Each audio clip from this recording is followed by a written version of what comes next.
सभापति जी, जब जातीय जनगणना पूरी होगी और जातीय जनगणना कराई जाएगी और साथ साथ संख्या के आधार पर आरक्षण जो है वंचित वर्गों का बढ़ाया जाएगा। अप्रैल 2018 को SC/ST के बच्चों पे बहुत बड़े पैमाने पे मुकदमे लगे थे। वो हमारी लड़ाई सही थी, ये सुप्रीम कोर्ट ने माना और बाद में सरकार ने माना। वो मुकदमे तुरंत वापस होने चाहिए। माननीय सभापति जी, प्रेस जो है उस पर भी शिकंजा कसा जा रहा है।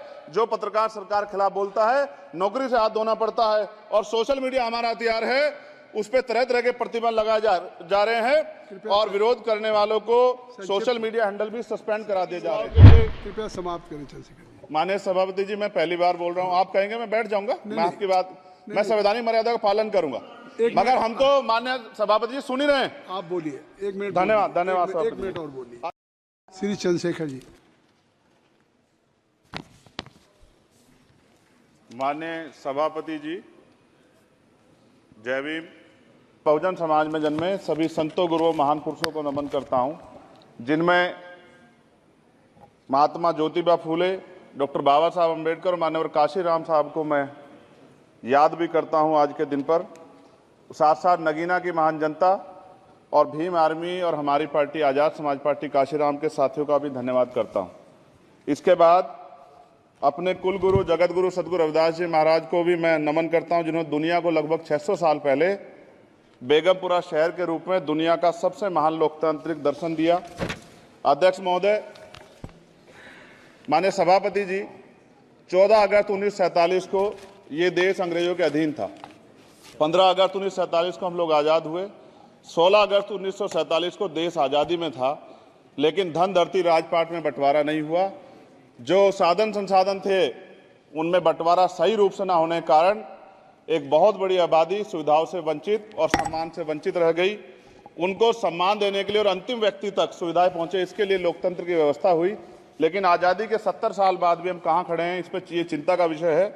मैं मानता हूं कि सामाजिक न्याय तभी होगा माननीय सभापति जी, जब जातीय जनगणना पूरी होगी और जातीय जनगणना कराई जाएगी और साथ साथ संख्या के आधार पर आरक्षण जो है वंचित वर्गों का बढ़ाया जाएगा।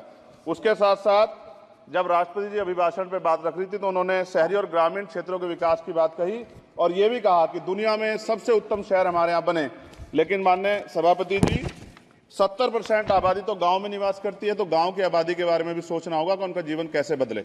माननीय सभापति जी, उच्च शैक्षणिक संस्थानों में बहुजन समाज के जो छात्र हैं उनके साथ कास्ट एट्रोसिटी हो रही है, निरंतर उनकी हत्या हो रही है।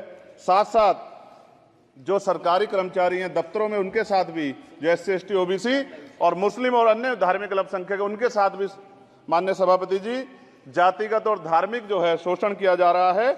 इसलिए मेरी मांग भी है कि पुरानी पेंशन को भी अध्यक्ष जी बहाल किया जाए। जो कर्मचारी देश की सेवा में लगे हैं उनका भी सम्मान होना चाहिए। साथ साथ सभापति जी, भाजपा ने चुनावी लाभ के लिए सबका साथ सबका विकास के नारे दिए जो खोखले हैं, क्योंकि 10 साल में दलित, पिछड़े, आदिवासी, मुस्लिम और अन्य धार्मिक अल्पसंख्यक जो अत्याचार हुए हैं वो किससे छिपे हुए नहीं हैं। ये गलत है, ये बंद होना चाहिए।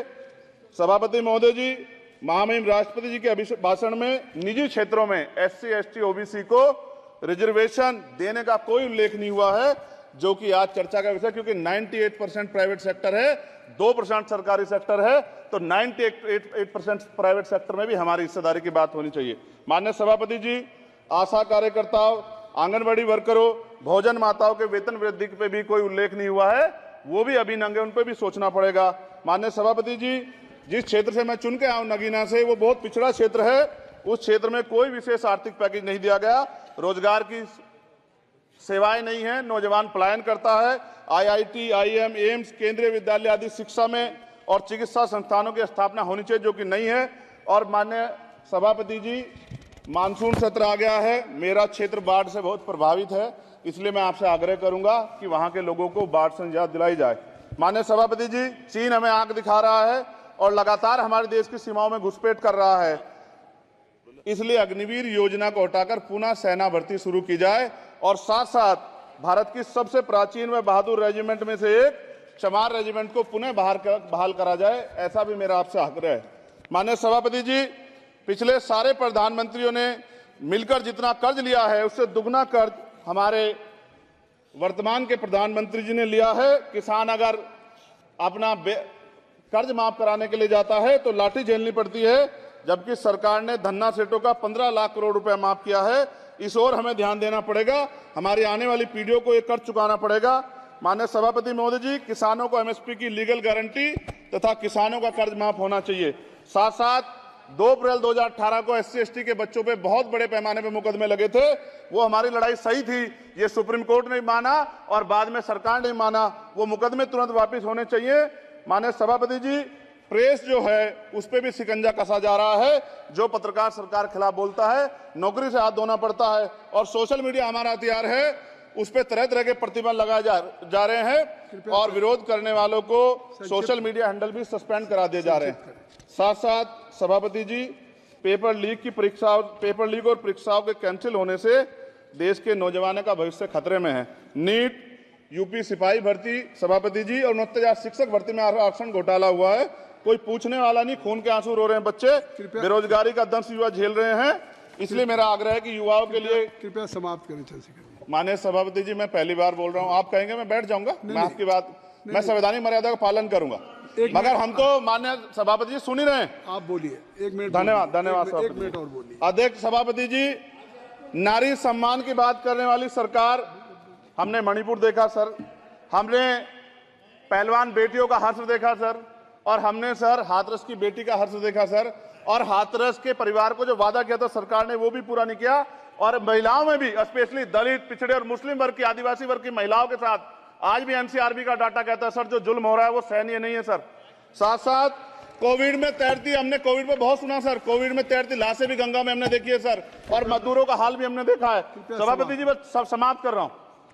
नोटबंदी पे छोटे मजले उद्योग की जो कमर टूटी वो भी हमने देखी है।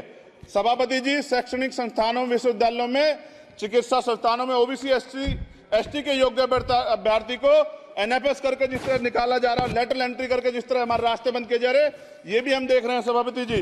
साथ साथ मेरा ये कहना है सर, ये सबका इशू है कि प्राइवेट कर्मचारी सर और सरकारी भी कई जगह पे 8 से ज्यादा घंटों से काम करते हैं और उनको जो सर उचित वेतन भी नहीं मिलता। तो न्यूनतम वेतन 20,000 रुपए तय हो और 24 घंटे की ड्यूटी। उदाहरण के तौर पे यूपी पुलिस सर बहुत पूरा काम करते हैं वो लोग। वो राज्य के विषय हैं, आप यहाँ सर मैं आपके राज्य सरकार के लिए भी आपके संज्ञान में डाल रहा हूँ। विषय सर पुलिस सब जगह है सर, लेकिन सवाल ये है सर, बहुत पसीना बातें हैं, 8 घंटे की ड्यूटी और वेतन विसंगति, बॉर्डर स्कीम से उनको जो बाहर